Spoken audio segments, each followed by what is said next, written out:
The following program is rated S for satire. We are not professionals, nor are we clinically depressed. We do, however, suffer from long bouts of indecision and stagnation. Viewer discretion is advised. Welcome to this week's episode of Take That Depression, where we're asking the question, is your optimism negatively affecting your mental health? I'm Kyler. That's Spencer. Hello.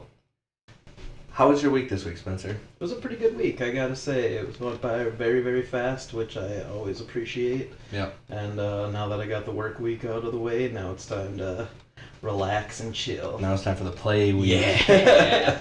I have to echo that too. It went so fast. The work week went so fast this week, so I'm super happy to be here and recording with you.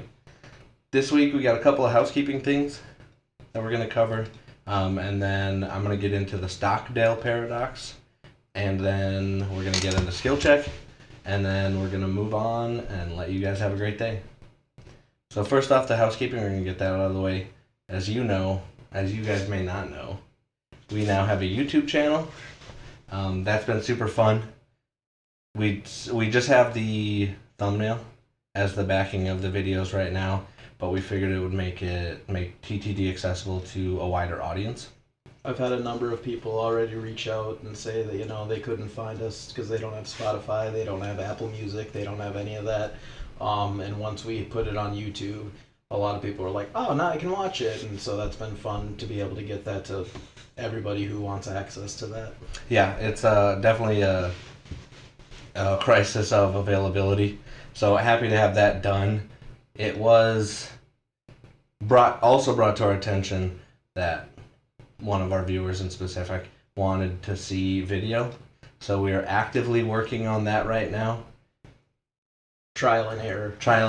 During last week's recordings, we did try a setup that did not work at all. So you guys will not be seeing any of that video. TBD. Yeah. Not yet. So hopefully we're recording again this episode, so you may get video, you may not, you may get snippets, you may whatever. Back on the YouTube, there's no clickable links allowed in the description right now. You either needed to go through a verification process or be in good standing with the community guidelines for X amount of time before they allow us to put clickable links in the description. I know that was brought up when we had initially started the podcast. So if you're looking for clickable links, you'll have to find it on Spotify or Apple Music or Amazon Music for right now. However, that is coming. Once we get to that, I think it's like 2 months in good standing. With the community guidelines, we'll get clickable links. Once that's available, I'll go back in and relink all the videos that we've done, and then moving forward, we will have clickable links. We still will have the link, so good old reliable copy and paste. Yeah, those will be in the description, just not clickable, so it'll be an extra step for you guys, so I apologize for that. But they're coming. Then, that's all the housekeeping stuff. So we're just going to move straight on to the Stockdale Paradox, which was named after Admiral James Stockdale, who was a prisoner of war during the Vietnam War for over 7 years. That's wild. Yes. That's crazy. Yeah, and I just could not fathom being anywhere else against my will for that long, let alone 6 months. let alone actually being able to be tortured and things like that. Crazy. But there was a gentleman named Jim Collins that got to talk to Admiral Stockdale after he had gotten back. He is a professor. Jim Collins is a professor at a college, and Admiral Stockdale was doing some work near the college, and he had sought him out and wanted to have lunch with him to kind of pick his brain a little bit. And the kind of epitome of the Stockdale Paradox is it states that hoping you'll get somewhere soon or hoping you'll accomplish something soon is more detrimental than believing that you will accomplish it or get there eventually. One of the questions that Jim Collins had asked Admiral Stockdale when he got to meet is how he dealt for 7 years, over 7 years, with everything that came with being a prisoner of war. And he said that he never wavered in his faith, that he was going to get out of there alive. He believed that he would get out of there with his whole heart. And he always knew that it wouldn't be by Christmas. Because then he went on to say, Jim went on to ask, who took it the hardest? And Admiral Stockdale replied that the optimists took it the hardest because they believed that they were going to get rescued by winter, by Christmas. And then Christmas would come and go, and then it was Easter. They'd be out of there by Easter. And Easter would come and go, and then it'd be Thanksgiving. We're going to get out of here by Thanksgiving. We'll be eating turkey with our family. And Thanksgiving would come and go. And then Christmas would come and go, and Christmas would come and go, and Christmas would... And they just died of a broken heart. I can imagine that soul-crushing just disappointment. Yeah. So, the main thing that the Stockdale Paradox is saying is you need to have unwavering faith and belief that whatever situation you're confronting, you will overcome eventually. You need to know that in your heart, that you will always come out on top. However, you also need to confront the brutal facts. That is, it's not going to be by Christmas. And then, if it is by Christmas, what a fun surprise for you.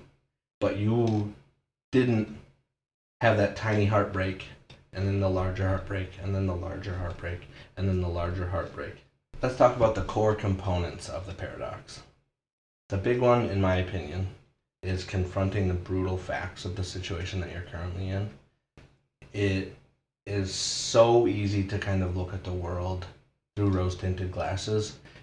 However, the honest representation of the situation that you can present yourself then lets you plan better how to move forward, and it lets you really understand that, in this example, you may not be out of there by Christmas.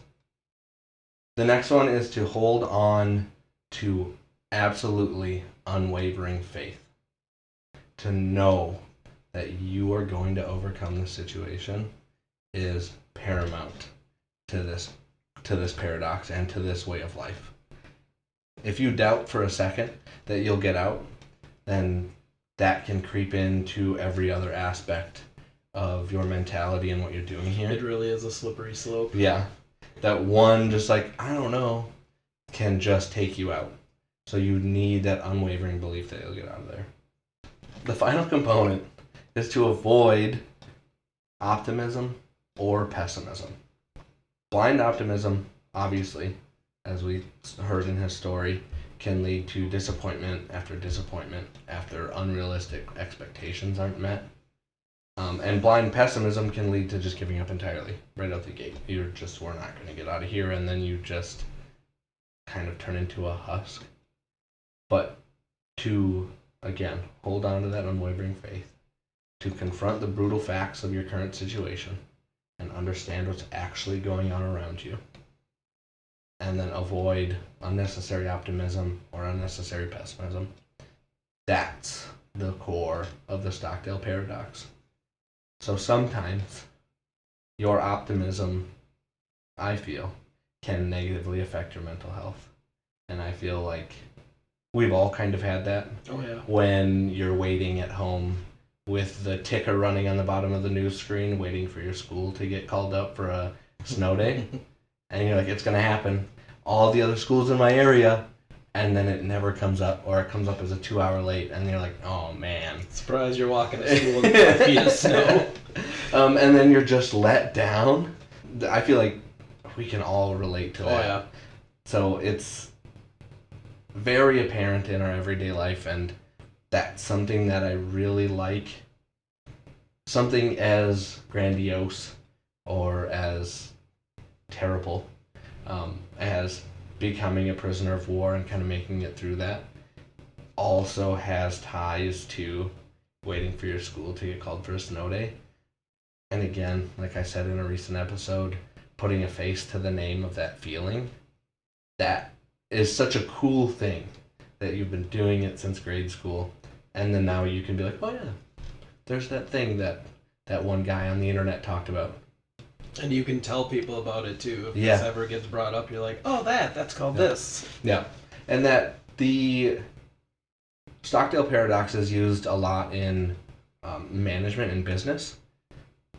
Jim Collins was talking. I have a video of his linked below where he talks about this interaction with Admiral Stockdale and kind of the use cases for it that he uses. He's a professor in business, and he was saying that that's a lot of kind of like the fixers in management that come into like a failing company. They have this just inherent knowledge of the Stockdale Paradox, of the knowing that you're going to turn this business around, but confronting that it is actively failing right now, and how you change that. And that's a very, very cool thing. So, like, that's really interesting. If you're in management, you could probably already be doing this, and that's, again, a fun thing to put a face to the name. So there's also some applications in business. And the fact that it's so widespread, and for me, such an interesting topic, is why I wanted to cover it here. However, that's pretty much the Stockdale Paradox in a nutshell. I highly encourage you to go watch the YouTube video that I have linked below. And I highly encourage that if you're in any kind of management, if you're in any kind of situation that you don't really want to be in, that you need to make it out, I encourage you research this a little bit more. Reach out to me with questions. Feel absolutely free to comment on anything you can comment on. Send an email to the email. Whatever you need to do, reach out to me and I will do my best to kind of answer those questions for you. But yeah, this is a very, very interesting thing, and it can really kind of change and shape how you deal with negative situations. So yeah, definitely reach out. 7 years in prison is obviously the extreme side of the spectrum. Yes. But it's fun that it was applied to that, but you can break it down to just everyday life. Yeah. Yeah. It's a very cool thing. And with that, I think we move on to the next segment of Skill Check. Before we start, 2 weeks ago, I did my skill check on crocheting. I remember, I was there. That came from a Facebook post that you had made where we asked some of the followers on that Facebook page what kind of skills they would want to learn. And I wanted to give a shout out to Lori for commenting that. That was an interesting kind of deep dive. I'm not sure that crocheting is something that I will ever delve into. However, it was an interesting look up, and to see that it's only $30 to kind of get started. Maybe even less than that if you got somebody you know that crochets. Maybe someday I'll kind of get that kind of brain worm going. It's like, today's the day. Yeah. And then start crocheting. But big shout out to Lori for that. And we have a world first ever second shout out on the TTD podcast. I want to shout out Justin again.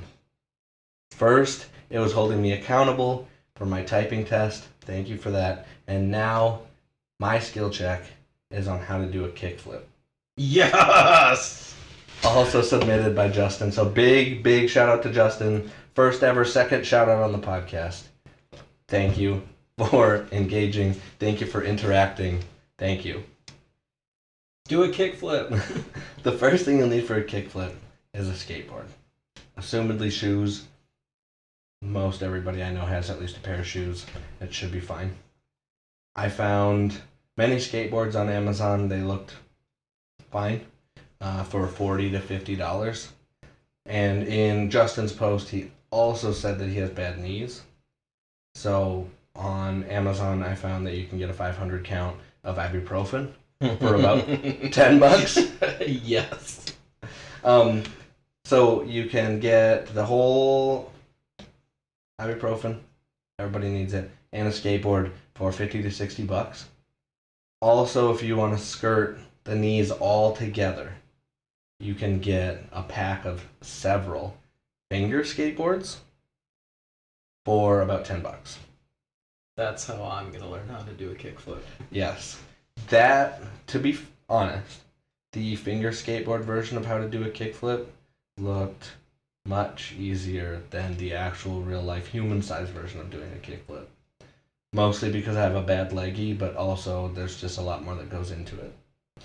And to get into that, I have 2 videos linked below. One for the full-size skateboard, how to kickflip, and then I have another one for the fingerboard if you want to get into that. If it's early 2000s and you're a middle schooler. Or Spencer on a Friday night in his 30s. The first one, I'm just going to cover how to do a full-size kickflip, but know that both of the videos are linked below. According to Skate IQ, this is where the video is from, kickflips aren't about power. They're more about the tension that you can build in the board. So you first want to start off learning how to do a kickflip by holding a small manual, which is where you kind of lift the front wheels of the skateboard off of the ground. And then once you can kind of hold that motion and you're not slipping, you're kind of just steady there, then you can kind of push the pinky toe side of your shoe into the side of the board and start to build that tension. And then again, you do that. You just kind of push on the board, build that tension until you feel comfortable in that position. And then to actually do the kickflip, once you're comfortable with those 2 first steps, you just kind of jump with the board and push that foot forward. And that will then, once you're comfortable with the 2 previous steps, you want to release the tension with a jump. You're not going to do a full kickflip here. It is just you getting used to that motion of up and then kind of releasing that tension. You'll start by doing half flips where you kind of land on the bottom of your skateboard. The wheels will be up, and then the grip tape side of your skateboard will be down on the ground. But you do that, you do the half flips until you're comfortable with that motion. You're comfortable doing it. You're not kind of off balance when you land. And then you start adding in a little bit of power to get the full rotation. And then that's how you do a kickflip. It's so much easier said than done, I'm sure. But if you go and watch either of those 2 videos, I feel like they both had pretty good instruction on how to do it. And again, this is much more of a visual learner. Shout out to episode 2, a visual learner type of thing, where you can watch someone do it and then you can try and do it, or a copying secondary type of learner. So I would, if you're interested in that at all, I would highly recommend checking out those YouTube videos. I'm gonna blame the weather for me not learning how to kickflip. It's just too late in the game, but maybe next summer. Yeah, you got probably 3 or 4 months to use that excuse, but I'll be checking in. All right, Spencer. What do you have for us this week for your skill check? So for my skill check this week, I wanted to do something a little different that I've never really dabbled in, and that's a little baking. Ooh. Baking is an exact science, therefore I never do it because I'm very much you throw whatever ingredients you need and anything that sticks is the right amount of that. Baking is not that. Baking is an exact science, and I've come to terms that in some things I have to do it by the book and I can't do it by my way. So this week I'm starting out with creating your own sourdough starter. Oh boy, we're jumping on this train already. And before I even looked this up, I've always kind of wanted to bake breads. I love breads. So I always wanted to be able to bake my own because it's expensive to just go out and buy breads all the time. And I would love to have my house smelling nice and fresh, like fresh baked bread every day. Before I looked into this, I thought it was just you just throw some flour in there and call her a day, a little water, and that's bread. No. Sourdough starters are not that. They are very much a living thing, which I found out and is actually pretty cool. Mm-hmm. Today we're going to talk about how to start that. Yeah. And then how to maintain it, which is also something I didn't realize is you literally feed it. Yeah. It's a living thing. That's wild. So the first thing, what is a sourdough starter, Kyler? Because I didn't know. I don't know. A sourdough starter is a natural culture of wild yeast and lactic acid bacteria, which I've actually been learning a lot more recently. You remember that for some future skill checks here. It's what you use instead of commercial yeast to make bread rise. It's made simply from flour, water, and thyme, and a lot of time. That's the key word here. Over days, the mixture ferments and becomes kind of bubbly, tangy, and living, which I thought was pretty cool. Things you need to start is first for ingredients. You're going to need whole grain flour or rye flour. You can use other flour, but it makes it a lot more difficult. Being it's not natural, it's kind of takes a lot more time. So the professionals recommend either whole grain or rye. I'm gonna go with whole grain when I start. The second ingredient you're gonna need is water, and they recommend either filtered water or bottled mineral water. They say you can use tap water, but it's not recommended. Tap water can be a little questionable sometimes. So we recently just switched to filtered water, distilled water. Yeah. Those are really the only ingredients you need to start it. The tools you're going to need here is a jar. You can use a mason jar, you can use whatever kind of jar you found. I just recently learned about a wreck jar, and I was like, that's interesting. That keeps getting brought up. What is that? Let me tell you. A wreck jar is a German-made canning jar known for its distinctive glass lid, rubber sealing ring, and metal clips, which creates airtight seal for food preservation and storage. Unlike other jars, they don't require a can opener and can be used for both canning and general storage, and are often favored for their durability and simple aesthetic design. We're going to get a little bit more into that later. Okay. The second thing you're going to need is a kitchen scale. That's optional, but one thing I've learned when it comes to baking, or I'm finding out, is measurements are everything. So the more exact your measurements, the better off you're going to be. You'll need a spoon or a fork or chopsticks, I've even seen, just some kind of mixing utensil, dealer's choice. Okay. And then a loose or breathable lid or a bread cloth. You're going to want to put it over the top, but you want it to still breathe. And that's all you really need to get started, just those simple things. So step by step, what you're going to do here. Day one, you're going to mix 60 grams whole flour with 60 gram water. And the funny thing about that is I don't know if there's a precise weight, because when I was doing this, it started off with 60, and then I seen a video for 100 grams, and then I seen a video for 113 grams, and then I seen a video for 120 grams. So I'm pretty sure grams are how much you want to make at a time.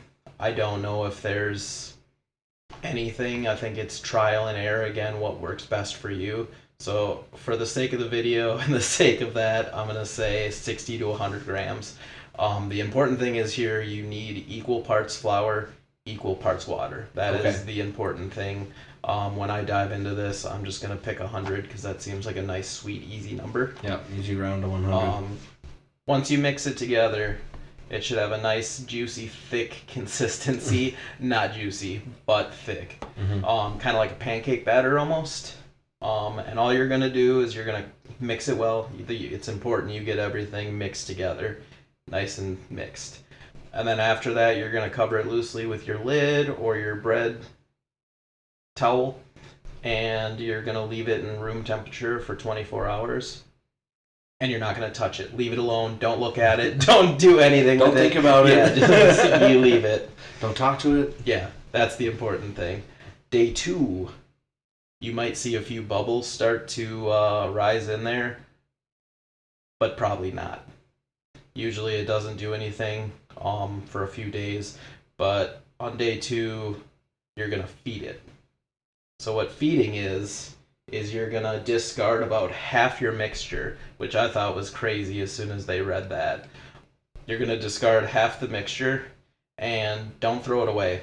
I say discard, but don't throw it away. You can either use it to fry in a little oil and eat it right away. It's good to go from there.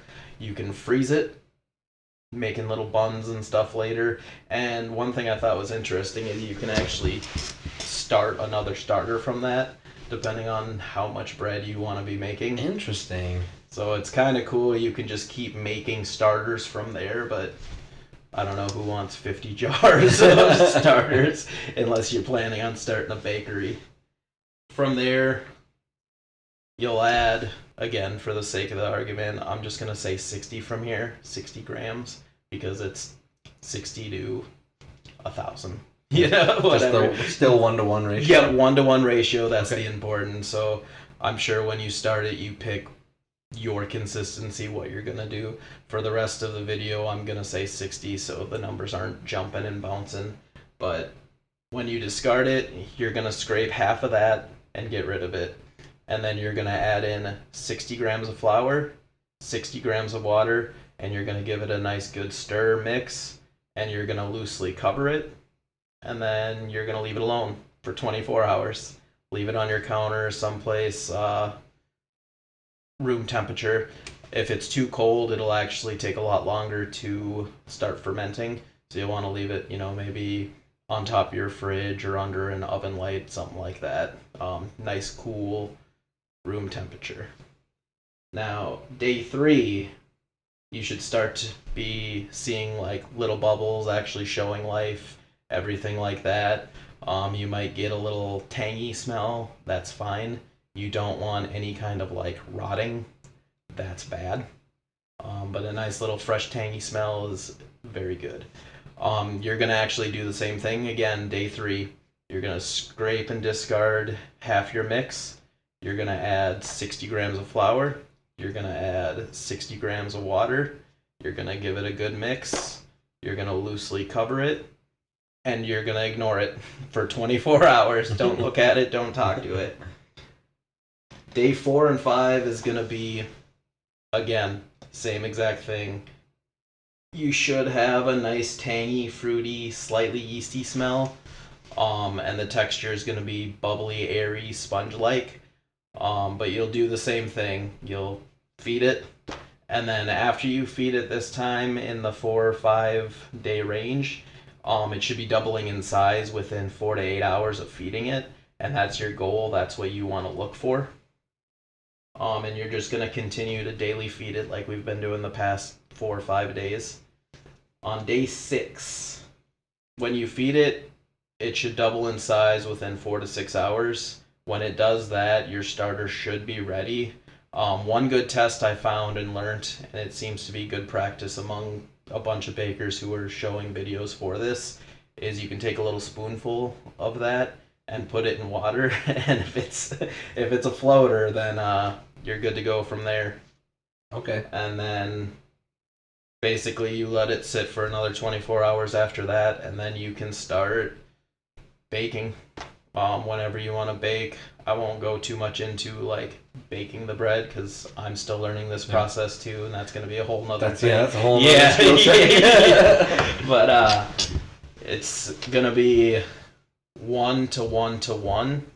It's going to be one thing of water to 1 thing of flour to 1 thing of starter. Okay. And then you kind of mix it from there, and then you bake things as you would bake. And again, we'll learn that another time. Understanding the process. So day 1 to 2, wild yeast and bacteria are beginning to populate. Some funky smells are normal, as I've stated before. Day 3 to 4, the ecosystem is stabilizing. The lactobacillus? Sure. I'm not a science man. Y'all let me know if that's wrong, because I'm sure that's wrong. Yeah. But I think we all understand, hopefully, what I'm saying here. The living bacteria, the probiotics, the things we want, the things we need, are starting to stabilize, and it actually drops the pH level in there.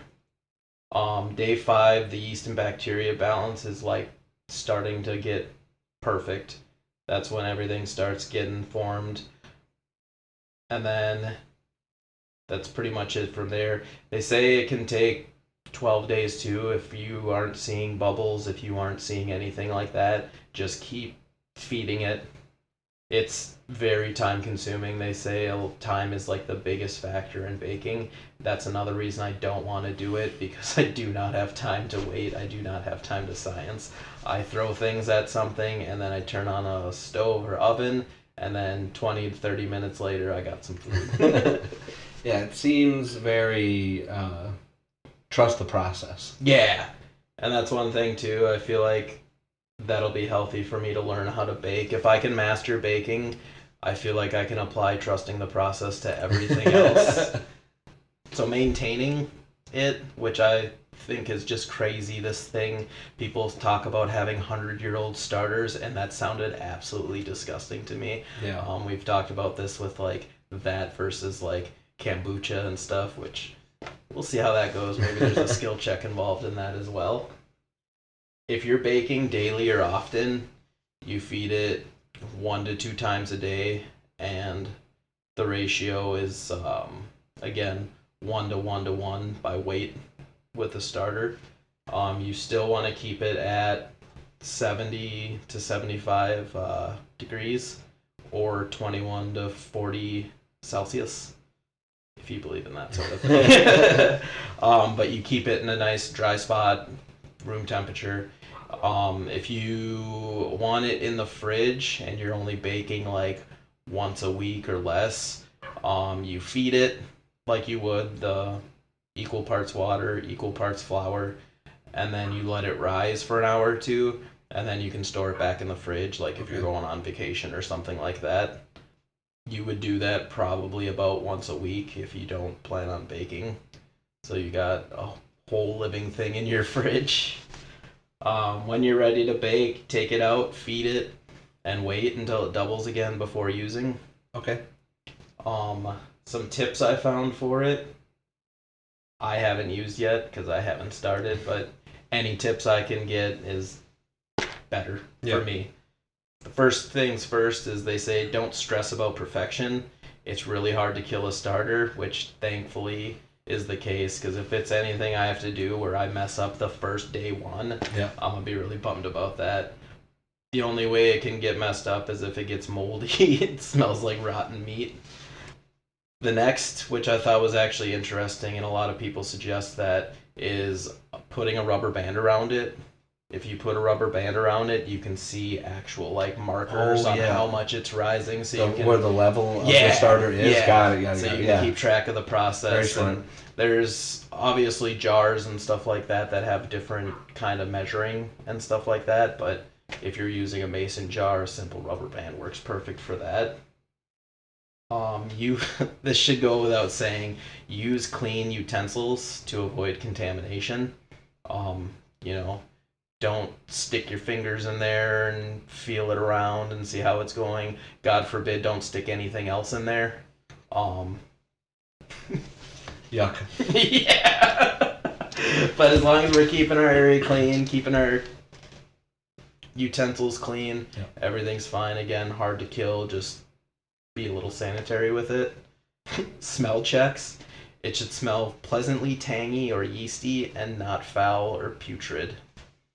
That's going to be a learning thing for me, because I don't think yeast smells all that great on its own. So I feel like you could ask me to describe putrid and I wouldn't be able to do it. But the second I smelled it, I'd be like, that's... There it is. Yeah, found it. Found it. I didn't really go over tool cost too much, because everybody has a spoon, everybody has that. I found a digital scale on Amazon for $24, which I felt was at least important if you're gonna starting point. They obviously make more expensive ones. You start getting name brand stuff, Pampered Chef, things like that. Prices start going up. Back to those Weck jars. Those apparently are name brand, and those are also very expensive. So I assure you, I'm going with good old faithful mason jars. 2 jars on Amazon of the Weck jars are $24. Jeez. And they go up in price depending on how much you want. I didn't list any of the flours because that's anywhere from $6 to $45, depending on organic and branding and things like that. And depending on your area, like if you're in Hawaii, Yeah. flour's going to be more expensive than if you're inside the continental United States. Is it really? Yeah. I didn't know that. That's Cost of living is crazy because you have to ship everything out. So on top of, well, not everything, if you can make it on the island. I suppose. But yeah, if you're, the cost of getting it to Hawaii now also is in the cost of buying the things like milk and everything is crazy. Things like that, it's not worth listing. Your mileage may vary. Put a little disclaimer on there. But that's pretty much it. It's kind of cool to see a living thing. I'm hoping that I can do this and not kill it right away. I'm trusting the process to say, like, I can do this. I'm very excited to start it because I do want to bake and I would love to be able to post that and be like, look at this bread I made. It's very interesting, the simplicity of it.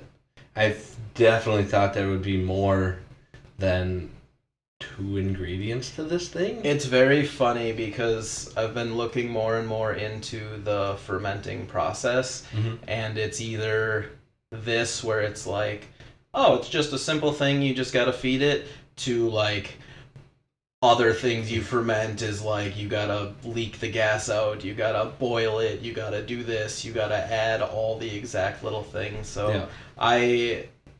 When I first looked into this, I didn't think it was gonna be that hard. And then I looked into it and I was like, oh boy.